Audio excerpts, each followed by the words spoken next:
പിന്നെ നമ്മൾ വേറെ കുറച്ച് പരിപാടീസ് പ്ലാൻ ചെയ്യുന്നുണ്ട്. അപ്പൊ അതിന് വേണ്ടിയിട്ട് കുറച്ച് മൂഡ് സെറ്റ് ആക്കി എടുക്കുന്നതേ ഉള്ളൂ. അത് വേറെ കാര്യമൊന്നുമില്ലടാ. അല്ല, പക്ഷെ അത് ഈ വീഡിയോ ഒക്കെ ഇടുമ്പോഴേ ആൾക്കാര് എന്തോ ക്യൂരിയോസിറ്റി നടക്കുന്നുണ്ടല്ലോ എല്ലാവരും. എന്ത് ചെയ്യാനാണ് ഈ ഇങ്ങനൊരു ഫിറ്റ് ചെയ്യുന്നത്? അങ്ങനെയില്ല, ഞാൻ കുറച്ച് എനിക്കൊരു മേക്കോർ വരുത്തണം തോന്നിയോണ്ട് മാത്രം ഞാൻ ചെയ്തത്. അല്ലാണ്ട് വേറെ സംഭവം പ്രത്യേകിച്ചൊന്നും ഇല്ല. അങ്ങനെ ക്രിക്കറ്റ് കളി അങ്ങനത്തെ പരിപാടി ഇല്ല. ക്രിക്കറ്റ് ഞാനിപ്പോ നമ്മൾ ബിഗ് ബോസ് ടീമിന്റെ ക്രിക്കറ്റ് കളി ഉണ്ടായിരുന്നു. അല്ലാണ്ട് നമ്മള് നമ്മുടെ ഇൻഫ്ലുവൻസേഴ്സിന്റെ ക്രിക്കറ്റ് മാച്ചിന് ഞാൻ പങ്കെടുത്തിട്ടുണ്ടായിരുന്നില്ല. ഈ സ്വന്തം നാട്ടിലിപ്പോ ഒരു മന്ത്രി കൂടി വരുവാണ്, ഒന്നല്ല 2 മന്ത്രിമാര്, രമേശ് ചെന്നിത്തല വരുവാണ്. എങ്ങനെ നോക്കി കാണുന്നുണ്ട്? മുഖ്യമന്ത്രി സ്ഥാനത്ത് നിന്നാണ് നേരെ അല്ല, അതിൽ നമുക്ക് സന്തോഷമുള്ളൂ. കാരണം നമ്മുടെ നാട്ടിൽ നിന്ന് ഇപ്പം നമ്മൾ ഈ പൊളിറ്റിക്കൽ കാര്യങ്ങൾ നോക്കുമ്പോഴത്തേക്ക് സത്യം പറഞ്ഞു കഴിഞ്ഞാൽ UDF ഇത്രയും വലിയൊരു ഭൂരിപക്ഷത്തെ അധികാരത്തിൽ വരും നമ്മൾ പ്രതീക്ഷിച്ചിട്ടുണ്ടായിരുന്നില്ല. പിന്നെ അവർക്ക് നന്നായിട്ട് ഭരിക്കാൻ പറ്റുക എന്നുള്ളതാണ്. കാരണം ഇപ്പോൾ മുഖ്യമന്ത്രി ആകാൻ തന്നെ തമ്മിത്തല്ലായിരുന്നു സത്യം പറഞ്ഞു കഴിഞ്ഞാൽ. അപ്പോൾ കോൺഗ്രസിനുള്ള ഈ തമ്മിത്തല്ല് ഇവിടെ കൊണ്ട് അവസാനിച്ച് നല്ല രീതിയിൽ ഭരിക്കാൻ സാധിക്കട്ടെന്നാണ് നമ്മൾ ആഗ്രഹിക്കുന്നത്. അപ്പോൾ നമ്മുടെ നാട്ടിൽ നിന്ന് മന്ത്രിമാർ വരുമ്പോഴത്തേക്ക് മുഖ്യമന്ത്രിയൊക്കെ ഉണ്ടാകുമ്പോൾ നമുക്ക് സന്തോഷം മാത്രമേ ഉള്ളൂ. അതെ, രമേശ് ചെന്നിത്തല അല്ല, അദ്ദേഹം ഇതിനു മുമ്പ് ആഭ്യന്തര വകുപ്പ് കൈകാര്യം ചെയ്തിട്ടുള്ള ആളാണ്. അപ്പോൾ അദ്ദേഹത്തിന് ഓൾറെഡി എക്സ്പീരിയൻസ്ഡ് ആണ്, ആ വകുപ്പ് തന്നെ കൈകാര്യം ചെയ്ത എക്സ്പീരിയൻസ് ആണ്. എനിക്ക് തോന്നുന്നു നമ്മുടെ മന്ത്രിസഭയിൽ ഏറ്റവും one of the senior most ആയിട്ടുള്ള ഒരു മന്ത്രി കൂടെയാണ് അദ്ദേഹം. എനിക്കൊന്ന് ഇപ്പോൾ നമ്മുടെ CM ആയിട്ടുള്ള VD സതീശനേക്കാൾ കൂടുതൽ എക്സ്പീരിയൻസ് അദ്ദേഹത്തിന് ഉണ്ട്. അപ്പോൾ അദ്ദേഹത്തിന് കൃത്യമായിട്ട് ചെയ്യാൻ സാധിക്കുമെന്ന് ഞാൻ വിചാരിക്കുന്നു. ഇപ്പോൾ ഉമ്മൻചാണ്ടി സർക്കാരിന് മുമ്പ് ഉണ്ടായിരുന്നപ്പോൾ അദ്ദേഹം ആയിരുന്നല്ലോ ആഭ്യന്തര കൈകാര്യം ചെയ്തിരുന്നത്. നന്നായിട്ട് അദ്ദേഹത്തിന് ചെയ്യാൻ പറ്റുമായിരിക്കും. ഇപ്പോഴത്തെ മുഖ്യമന്ത്രി നമ്മുടെ VD സതീശൻ പഴയ മുഖ്യമന്ത്രി 10 വർഷം ഭരിച്ചതിനേക്കാളും വ്യത്യസ്തമായിട്ട് പല കാര്യങ്ങളും, ആർഭാടമായിട്ടുള്ള പല കാര്യങ്ങളും വേണ്ടെന്ന് വെച്ച് സാധാരണക്കാർക്കിടയിലേക്ക് ഇറങ്ങിച്ചിരുന്ന ഒരു പ്രണതിയിലേക്ക് വരുന്നുണ്ട്.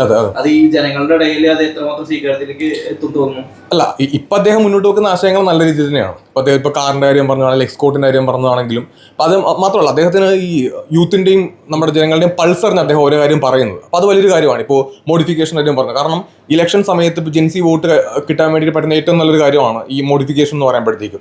അദ്ദേഹത്തിന് എന്തുകൊണ്ട് ഇത്രയും ജെൻസി സപ്പോർട്ട് വരുന്നതെന്ന് ചോദിച്ചു കഴിഞ്ഞാൽ അദ്ദേഹം പറയുന്ന ഓരോ കാര്യങ്ങളും അദ്ദേഹം കൃത്യമായിട്ട് അളന്നു കുറിച്ചാണ് ഓരോ കാര്യങ്ങളും സംസാരിക്കുന്നത്. അത് മാത്രമല്ല, ഇപ്പോൾ അദ്ദേഹം മുന്നോട്ട് വെച്ച കാര്യങ്ങളെല്ലാം തന്നെ ജനങ്ങളോട് കുറച്ച് നമുക്ക് ഇഷ്ടം തോന്നുന്ന കാര്യങ്ങളാണ്. എനിക്ക് അത്ര എസ്കോർട്ട് വേണ്ട, അല്ലെങ്കിൽ ഇപ്പോൾ നമ്മുടെ മുഖ്യമന്ത്രിയുടെ മന്ദിരമാണെങ്കിൽ തന്നെ അതിന് ഒരുപാട് മോഡിഫിക്കേഷൻ, ഒരുപാട് ആർഭാടമൊന്നും വേണമെന്ന് അദ്ദേഹം പറഞ്ഞിട്ടുണ്ട്. അപ്പോൾ തുടക്കത്തിൽ അത് പറയുമ്പോൾ നല്ല കാര്യമാണ്. പക്ഷെ അത് മുന്നോട്ട് ഇനിയും കൊണ്ടുപോകാനായിട്ട് സാധിക്കണം. ഇപ്പോൾ KSRTCയിൽ ഇപ്പോൾ സ്ത്രീകളുടെ ഫ്രീ യാത്ര എന്ന് പറയുന്നത് അതിപ്പോൾ 5 വർഷം ഭരിക്കേണ്ടതാണ്. ഇപ്പോൾ ഒരു 6 മാസം കൊടുത്തു കഴിഞ്ഞിട്ട് പിന്നീട് ഇനി ഫ്രീ അല്ല, നമ്മുടെ KSRTC നഷ്ടത്തിലാണെന്ന് പറഞ്ഞു കഴിഞ്ഞാൽ ഇപ്പോൾ സപ്പോർട്ട് ചെയ്യുന്ന ആൾക്കാർ തന്നെ തിരിഞ്ഞിരിക്കും. അതിപ്പോൾ ഓൾറെഡി ഇപ്പോൾ LDF പ്രതിപക്ഷം നിൽക്കുമ്പോഴത്തേക്കും മാത്രം സ്ട്രോങ് ആണെന്നുള്ളത് നമുക്കറിയാം. ഇപ്പോൾ BJP കേരളത്തിൽ സ്ട്രോങ് ആയിട്ട് തന്നെ നിൽക്കുന്നുണ്ട്. ഇപ്പോൾ ഓൾറെഡി ഇപ്പോൾ അതിനൊരു സമരം കഴിഞ്ഞു. 15-ാം തീയതി എന്ന് പറഞ്ഞപ്പോഴത്തേക്കും തന്നെ എനിക്ക് തോന്നുന്നു നമ്മുടെ മോർച്ചയുടെ ഒരു സമരം കഴിഞ്ഞു ഇപ്പോൾ. അപ്പോൾ സ്വാഭാവികമായിട്ട് ഇത് കണ്ടിന്യൂ ചെയ്യാൻ പറ്റില്ല എന്നുണ്ടെങ്കിൽ അത് ഇവർക്ക് തന്നെ ഇത് തിരിഞ്ഞു കൂത്തുന്ന പരിപാടിയാവും. പിന്നെ ഈ നമ്മുടെ മോഡിഫിക്കേഷൻ്റെ കാര്യം അത് ഓൾറെഡി കേരളത്തിൽ തീരുമാനിക്കാൻ പറ്റുന്ന കാര്യമല്ല. ഈ മോഡിഫിക്കേഷൻ എന്ന് പറയുന്നത് കേന്ദ്രത്തിൻ്റെ നിയമമാണ്. അപ്പോൾ നമ്മളിപ്പോൾ മോഡിഫിക്കേഷൻ ചെയ്തിട്ട് കേന്ദ്ര നിയമം അനുസരിച്ചത് പ്രശ്നമാണെന്നുണ്ടെങ്കിൽ അതിനും ആ ഒരു ഉത്തരം പറയുന്നുള്ള കുറേ ക്വസ്റ്റ്യൻസ് നമുക്ക് ബാക്കിയാണ്. അപ്പോൾ KSRTC ഓൾറെഡി നഷ്ടത്തിലാണ്. അപ്പോൾ നഷ്ടത്തിലായ KSRTC അത് എങ്ങനെ ഇനിയിപ്പോൾ മുന്നോട്ട് ലാഭത്തിൽ കൊണ്ടുപോകുന്നുള്ളതൊക്കെ വലിയ വലിയ ചോദ്യങ്ങളാണ്. നമുക്കിനി കണ്ടേ അറിയാൻ വേണ്ടി പറ്റുള്ളൂ. അപ്പം ഇപ്പോഴത്തെ നമ്മൾ കാണുമ്പോഴത്തേക്കും എല്ലാം പക്കപ്പക്കയാണ്. പക്ഷെ മുന്നോട്ട് പോകുമ്പോഴത്തേക്കും എങ്ങനെയാണെന്നുള്ളത് കണ്ടറിയേണ്ടി വരും. അത് നന്നായിട്ട് ചെയ്യാൻ പറ്റുന്നതാണ് ഞാനും ആഗ്രഹിക്കുന്നത്. ഈ KSRTCയിൽ ഫ്രീ ആയിട്ട് സൗജന്യം കൊടുക്കുമ്പോൾ അതേ സമയം തന്നെ പ്രൈവറ്റ് ഉണ്ട്. അപ്പോൾ പ്രൈവറ്റിൽ യാത്ര ചെയ്യുന്ന സ്ത്രീകളൊക്കെ കൺവേർട്ട് ആയിട്ട് KSRTC പോകും. അപ്പൊ ഒരു വർഷത്ത് പ്രൈവറ്റുകാരുടെ ജീവനം സാമ്പത്തികമായിട്ട് നഷ്ടം വരുന്ന രീതിയിലല്ലേ വരുന്നത്. 70-80% സ്ത്രീകളാണ് ബസ്സിൽ യാത്ര ചെയ്യുന്ന റിപ്പോർട്ട് വരുന്നത്. അപ്പോൾ ഇത് കൺവേർട്ട് ആകുമ്പോൾ ഇത് പോസിബിൾ ആണ്. അല്ല, എനിക്ക് അതിനോട് അല്ലെങ്കിൽ താല്പര്യമില്ല. KSRTC സ്ത്രീകൾക്ക് സ്ത്രീ യാത്ര കൊടുക്കുക എന്ന് പറയുമ്പോഴത്തേക്കും പേഴ്സണലി എനിക്ക് അതിനോടൊന്നും താല്പര്യമില്ല. കാരണം ഇപ്പോൾ നമ്മുടെ സ്ത്രീ ശാക്തീകരണമാണ് ഉദ്ദേശിക്കുന്നതെങ്കിൽ, സ്ത്രീകളുടെ ഉന്നമനമാണ് ഉദ്ദേശിക്കുന്നതെങ്കിൽ ഒരു ഫ്രീ സർവീസ് കൊടുക്കേണ്ട കാര്യമൊന്നുമില്ല അവർക്കിപ്പം നിങ്ങൾ യാത്ര ചെയ്യുമ്പോഴത്തേക്കും ഫ്രീ ആയിട്ട് നിങ്ങൾ യാത്ര ചെയ്തോ എന്ന് പറയുന്നതിനകത്ത് അവർക്ക് എവിടെ ഉന്നമനം വരാൻ വേണ്ടി പോകുന്നു, അവർക്കൊരു ഗുണം ഉണ്ടാകാൻ വേണ്ടി പോകുന്നില്ല. അതേ സമയത്ത് ഇപ്പോൾ അവർക്കിപ്പോൾ ചെറുകിട വ്യവസായം തുടങ്ങാനായിട്ടോ അല്ലെങ്കിൽ അവർക്ക് ഏണിങ്സ് ഉണ്ടാക്കാനായിട്ടുള്ള കാര്യങ്ങൾ ചെയ്തു കൊടുത്തെങ്കിൽ ഇറ്റ്സ് ഫൈൻ. അപ്പോഴേ നമ്മുടെ നാടിനും നമ്മുടെ നാട്ടുകാർക്കും നമ്മുടെ രാജ്യത്തിലേക്ക് വികസനം ഉണ്ടാവുള്ളൂ. അല്ലാണ്ട് എല്ലാം ഫ്രീ ആയി കൊടുത്തു കഴിഞ്ഞാൽ ഓൾറെഡി ഇത് കർണാടകയിലൊക്കെ ചെയ്തിട്ടുള്ള കാര്യങ്ങളാണ്. അപ്പോൾ അവിടെ കുറച്ച് നാൾ കഴിയുമ്പോഴത്തേക്കും ഇതിലൊരു ബുദ്ധിമുട്ടുണ്ടാവും. ഓൾറെഡി നഷ്ടത്തോടെ ഒരു സാധനമാണ് KSRTC എന്ന് പറയുന്നത്. അത് മാത്രമല്ല, ഇപ്പോൾ KSRTC ഇപ്പോൾ പ്രൈവറ്റിൽ യാത്ര ചെയ്യുന്ന ആൾക്കാരെല്ലാം കൂടെ KSRTCയിലോട്ട് പോകും.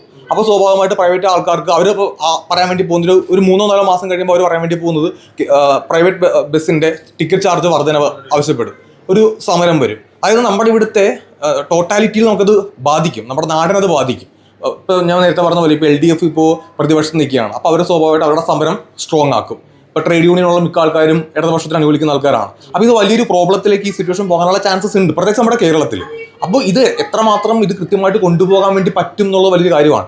ഇപ്പോൾ KSRTC ഇപ്പോൾ നഷ്ടത്തിലായി നിൽക്കുമ്പോൾ ഈ KSRTC ലാഭത്തിലാക്കണമെങ്കിൽ അല്ലെങ്കിൽ അവർക്ക് KSRTCയിൽ എത്രയോ ജീവനക്കാർക്ക് പൈസ പോലും കൊടുക്കാൻ വേണ്ടി പറ്റാതെ നമ്മൾ പെട്ടുപോയിട്ടുണ്ട്. അപ്പോൾ ഇതൊക്കെ എങ്ങനെ തിരുത്തും, ഇതൊക്കെ എങ്ങനെ ഇനി മുന്നോട്ട് കൊണ്ടുപോകുന്നത് വലിയ കാര്യമാണ്. അതിനെ കണ്ടറിയേണ്ടി വരും.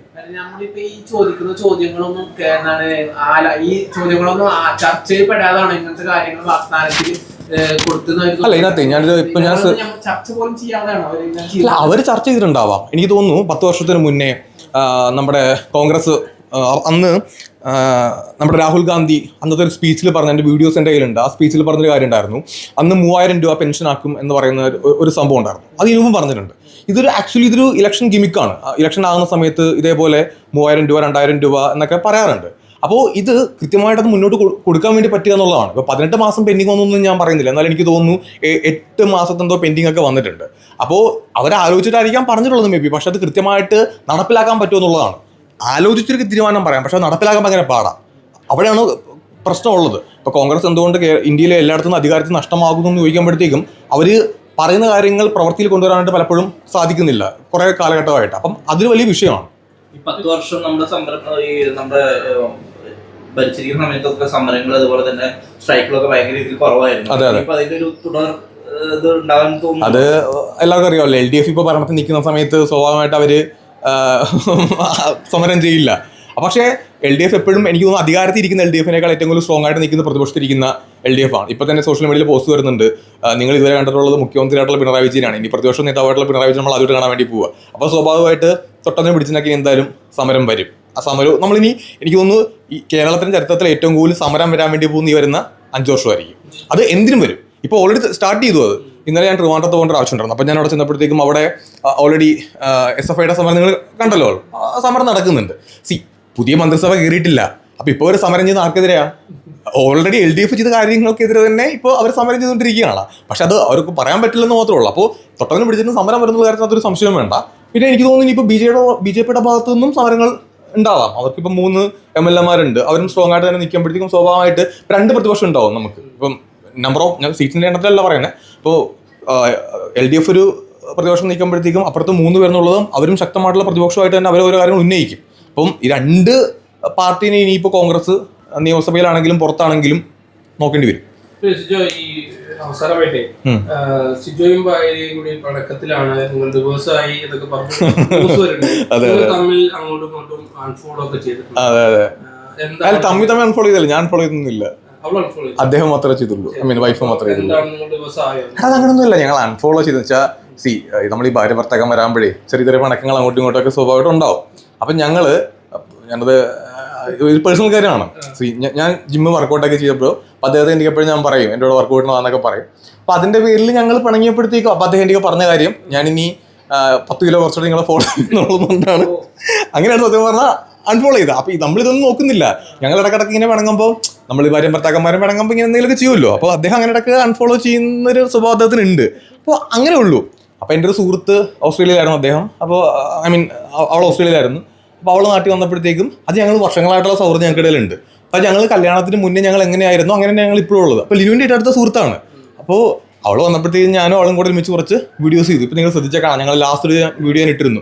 ആ ലാസ്റ്റ് വീഡിയോക്കകത്ത് എൻ്റെ കൂട്ടുകാരത്തി അനി എൻ്റെ വീട്ടിൽ വരുന്നതും അനിയുടെ കുട്ടിയുണ്ട്, എൻ്റെ വൈഫുണ്ട്, എൻ്റെ അമ്മയും അനിയത്തി അച്ഛൻ എല്ലാവരും ഉണ്ട് അതിനകത്ത്. അപ്പോൾ ഞങ്ങളെല്ലാം കൂടെ ഉള്ളൊരു ദിവസമാണ്. അപ്പോൾ ആ ദിവസം തന്നെയാണ് ഞങ്ങൾ വേറെ വീഡിയോ, അപ്പോൾ അതിനകത്തുള്ള ഡ്രസ്സ് നോക്കിക്കഴിഞ്ഞാൽ കാണാം. ആ ദിവസം തന്നെ ഞങ്ങൾ വേറെ, ഇപ്പോൾ ലിനുവുള്ള സമയത്തിനാണ് വേറെ വീഡിയോ ഷൂട്ട് ചെയ്തിട്ടുള്ളത്. ഞങ്ങൾ ഈ വീഡിയോ ഷൂട്ട് ചെയ്യുമ്പോൾ സമയത്ത് ലീവുണ്ട്. അപ്പോൾ അത് ഞങ്ങൾ വെറുതെ ഫണ്ണായിട്ട് ചെയ്ത സാധനമാണ്. അപ്പോൾ ഞാനും ഭാര്യ തമ്മിൽ ഞങ്ങൾ അറിഞ്ഞിട്ടില്ല ഈ ഡിവോഴ്സ് ആകുന്ന കാര്യവും പിണങ്ങി പോകുന്ന കാര്യമൊന്നും അറിഞ്ഞിട്ടില്ല. പിന്നെ അൺഫോളോ ചെയ്തത് ഞാൻ പറഞ്ഞല്ലോ, അത് ഇപ്പോൾ ഫോളോ ചെയ്തിട്ടുണ്ട്. അപ്പോൾ ഇത്രയും പ്രശ്നം വന്നപ്പോഴത്തേക്ക് ഞാൻ പറഞ്ഞു, ഇതുപോലെ ഇങ്ങനെ കുറേ സംഭവങ്ങൾ വരുന്നുണ്ട്, അപ്പോൾ നീ അൺഫോളോ ചെയ്ത് വരുന്നതെന്ന് ചോദിച്ചപ്പോൾ അവൾ കുറേ കമൻസിന് റിപ്ലൈ കൊടുത്തു ആദ്യം തന്നെ. പക്ഷേ അത് കഴിഞ്ഞ് ഞങ്ങൾ പിന്നെ വേറൊരു വീഡിയോ ഇട്ടു. അപ്പോൾ ആ വീഡിയോക്കകത്തും ഭയങ്കര പ്രശ്നമായി. അപ്പോഴത്തേക്കും ഞാൻ പറഞ്ഞു, അങ്ങനെയാണെങ്കിൽ നീ ഫോളോ ചെയ്തേക്ക്, ഈ പ്രശ്നം തീർക്കാം എന്ന് പറഞ്ഞിട്ട് പിന്നെ ഞങ്ങൾ ഫോളോ ചെയ്തു. അപ്പോൾ അടുത്ത് വേറെ ഒരു കുഴപ്പമില്ല. ഞാനും ഭാര്യയും തമ്മിൽ ഒരു ഇഷ്യൂ ഇല്ല. പിന്നെ കുറെ ആൾക്കാർ കമന്റ് ചെയ്യുന്നുണ്ട് സുഹൃത്തിനാണ് പ്രയോറിറ്റി, ഭാര്യയ്ക്കല്ല പ്രയോറിറ്റി എന്നൊക്കെ പറഞ്ഞിട്ട്. ഞാൻ ഇപ്പോൾ ഓപ്പൺ ആയിട്ട് ഞാൻ പറയാണ്, എനിക്ക് ഏറ്റവും പ്രയോറിറ്റി എൻ്റെ വൈഫാണ്. എൻ്റെ വൈഫ് കഴിഞ്ഞിട്ടുള്ള പ്രയോറിറ്റി എൻ്റെ ഒരു കൂട്ടുകാരത്തിക്ക് ഞാൻ കൊടുക്കുകയുള്ളൂ. അല്ലാണ്ട് വൈഫിനപ്പുറത്തേക്ക് ഒരു കൂട്ടുകാരത്തിക്കോ കൂട്ടുകാരൊന്നും പ്രയോറിറ്റി കൊടുക്കാനൊന്നും പറ്റില്ല. ഞാൻ നല്ലൊരു ഫാമിലി ലൈഫ് ആഗ്രഹിക്കുന്ന ആൾ തന്നെയാണ്. അപ്പം ഞാനും എൻ്റെ ഭാര്യയായിട്ട് ഒരു പ്രശ്നവും ഇല്ല. ഞങ്ങൾ ഡിവോഴ്സും ചെയ്യാൻ പോകണില്ല, ഞങ്ങൾ തമ്മിൽ പിണക്കവും ഇല്ല. പിന്നെ എപ്പോഴും ഭാര്യ ഭർത്താക്കന്മാരാകുമ്പോൾ ഉണ്ടാകുന്ന അങ്ങോട്ടും ഇങ്ങോട്ടും ചെറിയ പിണക്കങ്ങളും പ്രശ്നങ്ങളൊക്കെ എല്ലാ വീട്ടിലും ഉണ്ടാവാറുണ്ട്. അതിനപ്പുറത്തേക്ക് ഞങ്ങൾക്ക് ഒരു പ്രോബ്ലവും ഇല്ല. ദയവ് ചെയ്ത് ഇനി അത് ആരും പറയരുത്. വേറെ ഒന്നുമില്ല. അപ്പൊ അതായത് കുറെ മന്ത്രിമാര് പരാജയപ്പെട്ടു. അപ്പൊ ഈ പരാജയപ്പെടണ്ടായിരുന്നു പേഴ്സണലി തോന്നുന്നു. ഇയാള് അങ്ങനെ കുറെ ആൾക്കാർ ഈശ്വരന്റെ പേര് പറഞ്ഞു, ശൈല ടീച്ചറുടെ പേര് പറഞ്ഞു, അങ്ങനെ. അപ്പൊ അങ്ങനെ സിജോ ബ്രോക്ക് ഇത് എന്തുകൊണ്ട് ഇങ്ങനെ സംഭവിച്ചു, അല്ലെങ്കിൽ പരാജയപ്പെട്ടു അങ്ങനെ പേരെടുത്ത് പറയാൻ പറ്റില്ല? ഇല്ല, അങ്ങനെ നമ്മൾ പേരെടുത്ത് പറയാൻ പറ്റും. ഇത് ജനങ്ങളാണ് തോപ്പിച്ചത്. അപ്പോൾ നമ്മളതിനകത്ത് ഒരു പേരിനോട് പ്രസക്തി ഇല്ല എന്നുള്ളതാണ് എൻ്റെ പക്ഷം. കാരണം അതിപ്പം ഇപ്പം എൻ്റെ മണ്ഡലത്തെ കാര്യം, ഞാനിപ്പം ആലപ്പുഴ എൻ്റെ മണ്ഡലമാണല്ലേ. അപ്പോൾ ആലപ്പുഴയിൽ എൻ്റെ മണ്ഡലത്തിലെ എനിക്ക് വേണമെങ്കിൽ ജഡ്ജ് ചെയ്യാൻ വേണ്ടി പറ്റും. പക്ഷേ ഒരു മന്ത്രി ആയിരിക്കുമ്പോഴത്തേക്കും കേരളത്തിലെ ജനങ്ങൾ എല്ലാ കാര്യവും മന്ത്രി നോക്കുക എന്നുള്ളതാണ്. പക്ഷേ ആ മണ്ഡലത്തിലെ വികസനം അല്ലെങ്കിൽ മണ്ഡലത്തിലെ പ്രവർത്തനങ്ങൾ ഒരു MLA എന്ന രീതിയിൽ ആ മന്ത്രി നോക്കിയിട്ടുണ്ടോ ഇല്ലെന്നുള്ളത് നമുക്കറിയില്ല. ഇപ്പോൾ ശൈലജ ടീച്ചർ എന്ന് പറയുന്നത് അല്ലെങ്കിൽ ശിവൻകുട്ടി എന്ന് പറയുന്നത് നല്ല മന്ത്രിയാണ്, നമുക്ക് എല്ലാവർക്കും അറിയാം. ഇപ്പം ശൈലജ ടീച്ചർ ഈ ടൈമിലില്ലായിരുന്നു, നല്ലൊരു ആരോഗ്യമന്ത്രിയായിരുന്നു. ശിവൻകുട്ടി നല്ല വിദ്യാഭ്യാസ മന്ത്രിയായിരുന്നു. പക്ഷേ ആ മണ്ഡലത്തിലെ പ്രവർത്തനങ്ങൾക്ക് കൃത്യമായിട്ട് അവർ നേതൃത്വം കൊടുത്തിട്ടുണ്ടോ, ആ വികസനത്തിൽ അവർ ഭാഗമായിട്ടുണ്ടോ എന്നുള്ളത് നമുക്ക് അറിയാൻ വയ്യ. അതുകൊണ്ടായിരിക്കാം ചിലപ്പോൾ ഒരു പക്ഷേ ആ മണ്ഡലത്തിൽ അവർ പരാജയപ്പെട്ടു പോയിട്ടുള്ളത് എന്നാണ് ഞാൻ വിശ്വസിക്കുന്നത്. കാരണം ഒരു MLA, സിറ്റിംഗ് MLA, മന്ത്രി ആയിക്കോട്ടെ ആരും ആയിക്കോട്ടെ, അവർ അവരുടെ മണ്ഡലത്തിൽ വിജയിക്കുന്നില്ലെങ്കിൽ ആ മണ്ഡലത്തിൽ അവർ ചെയ്ത പ്രവർത്തനങ്ങൾ ജനങ്ങൾക്ക് ഒരു പക്ഷേ ജനങ്ങളുടെ ഇഷ്ടത്തിനനുസരിച്ച് വന്നിട്ടുണ്ടാവത്തില്ലായിരിക്കാം. അതുകൊണ്ട് ഒരു തോറ്റുപോയി ഞാൻ വിചാരിക്കുന്നത്. പിന്നെ ഇപ്പോൾ ശൈലജ ടീച്ചർ ഇപ്പോൾ ഓൾറെഡി MLA മാത്രമായിരുന്നു, മന്ത്രി അല്ലായിരുന്നല്ലോ. അപ്പോൾ ശൈലജ ടീച്ചറിൻ്റെ മണ്ഡലം മാറ്റി നൽകിയതിനോട് എനിക്ക് പേഴ്സണലി യോജിപ്പില്ല. കാരണം നമുക്ക് ഉറപ്പായിരുന്നു ശൈലജ ടീച്ചർ അവിടെ തോറ്റു പോകും എന്നുള്ളത്. ഇപ്പം ഞാൻ മനസ്സിൽ കണ്ടിരുന്നത് UDF അധികാരത്തിൽ വരുവാണെന്നുണ്ടെങ്കിൽ ശൈലജ ടീച്ചർ പ്രതിപക്ഷത്തേക്ക് എത്തും എന്നുള്ളതാണ്. കാരണം പിണറായി സഖാവിന് ശാരീരിക ബുദ്ധിമുട്ടുകളുണ്ട്. അദ്ദേഹം ഒരുപക്ഷെ പ്രതിപക്ഷത്തിനെ നയിക്കാൻ ചാൻസ് ഇല്ല. കാരണം ഇലക്ഷൻ വരുന്നതിന് മുന്നേ തന്നെ അദ്ദേഹം LDF അധികാരത്തിൽ വരുമെങ്കിൽ മുഖ്യമന്ത്രിയാകും. പക്ഷേ LDF അധികാരത്തിൽ വന്നില്ല എന്നുണ്ടെങ്കിൽ പ്രതിപക്ഷത്ത് നയിക്കാൻ ഒരുപക്ഷെ അദ്ദേഹം ഉണ്ടാവത്തില്ല എന്ന് നേരത്തെ പറഞ്ഞിട്ടുണ്ടായിരുന്നു. അങ്ങനെ വാർത്തകൾ വന്നിട്ടുണ്ടായിരുന്നു. അപ്പോൾ നമ്മൾ നോക്കിക്കണ്ടത് ശൈലജ ടീച്ചറിനെയാണ്. പക്ഷേ ശൈലജ ടീച്ചറിനെ തോറ്റുപോകുന്ന ഉറപ്പുള്ള സ്ഥലത്ത് കൊണ്ടുപോയിട്ട് നിർത്തിയതിനോട് അത് മനഃപൂർവ്വം ചെയ്യിപ്പിച്ചതാണ്, പാർട്ടിക്കുള്ളിൽ തന്നെ ചെയ്യിപ്പിച്ചതാണെന്നാണ് ഞാൻ വിശ്വസിക്കുന്നത്. ഓൾറെഡി ശൈലജ ടീച്ചർ അതിൻ്റെ നീരസം പ്രകടിപ്പിക്കുകയും ചെയ്തിട്ടുണ്ട്. അപ്പോൾ അത് വളരെ മോശമായി പോയിട്ടുണ്ട്. പിന്നെ തീർച്ചയായിട്ടും അദ്ദേഹം നമുക്കിപ്പോൾ കേരളത്തിൽ ഇപ്പോൾ ആര് മുഖ്യമന്ത്രി ആയാലും അത് ജനങ്ങൾ തിരഞ്ഞെടുത്ത മുഖ്യമന്ത്രിയാണ്. അപ്പോൾ നമ്മളതിൽ സന്തോഷിച്ചിരിക്കുക എന്നുള്ളതാണ് നമ്മുടെ കടമ. പിന്നെ നമുക്ക് പ്രതീക്ഷകളാണ് കൂടുതലുള്ളത്. സന്തോഷത്തെക്കാൾ കൂടുതൽ പ്രതീക്ഷകളാണുള്ളത്. ആ പ്രതീക്ഷക്കൊത്ത് അദ്ദേഹത്തിന് ഭരിക്കാൻ സാധിക്കുമ്പോഴാണ് നമ്മുടെ സന്തോഷം കൂടുക. പിന്നെ പിണറായി സഖാവ് ഉപയോഗിച്ചിരുന്ന കറുത്ത കാർ ഇനി ഉപയോഗിക്കില്ല എന്നൊക്കെ വാർത്തകൾ വന്നിട്ടുണ്ട്. അതിനോട് എന്താ പറയുക, കറുത്ത കാർ എന്നുള്ളതിന് പ്രത്യേകിച്ച് പറഞ്ഞു? അല്ല, നമ്മൾ അങ്ങനെ കാണുന്നില്ല. ഇപ്പൊ കറുത്ത കാർ വേണ്ട വെളുത്ത കാർ മതി എന്ന് പറഞ്ഞത് അദ്ദേഹത്തിന്റെ ഇഷ്ടത്തിനനുസരിച്ചുള്ള ഒരു രീതിയായിരിക്കും. കാരണം ഇപ്പോൾ നമ്മുടെ പിണറായി സഖാവ് തന്നെ എത്രയോ കാറുകൾ മാറ്റി എടുത്തിട്ടുണ്ട്. ഈ 5-10 വർഷത്തിനുള്ളിൽ അദ്ദേഹം മാറ്റിയ കാറുകൾ ഇടാൻ നോക്കാനാണെന്നുണ്ടെങ്കിൽ നമുക്ക് വേണമെങ്കിൽ വലിയൊരു മാളോ വേണമെങ്കിൽ ഒരു കെട്ടിടമൊക്കെ പണിയാൻ വേണ്ടി പറ്റും. അപ്പോൾ അതിനകത്തില്ല. ഇപ്പോൾ തുടക്കത്തിൽ അദ്ദേഹം പറഞ്ഞ കറുത്ത കാർ വേണ്ട വെളുത്ത കാർ മതി, അത്ര എസ്കോട്ട് വേണ്ടെന്ന് പറഞ്ഞതിനോട് എനിക്ക്, പിന്നെ കറുത്ത കാർ വെളുത്ത കാറൊന്നുമില്ല, യാത്ര ചെയ്യാൻ പറ്റുന്ന കാർ കിട്ടിയാൽ പോരെ. നമ്മുടെ കാശ് തന്നെയല്ലേ, പുതിയ കാർ വാങ്ങിക്കണ്ടെന്നുള്ളൂ. Okay, thank U.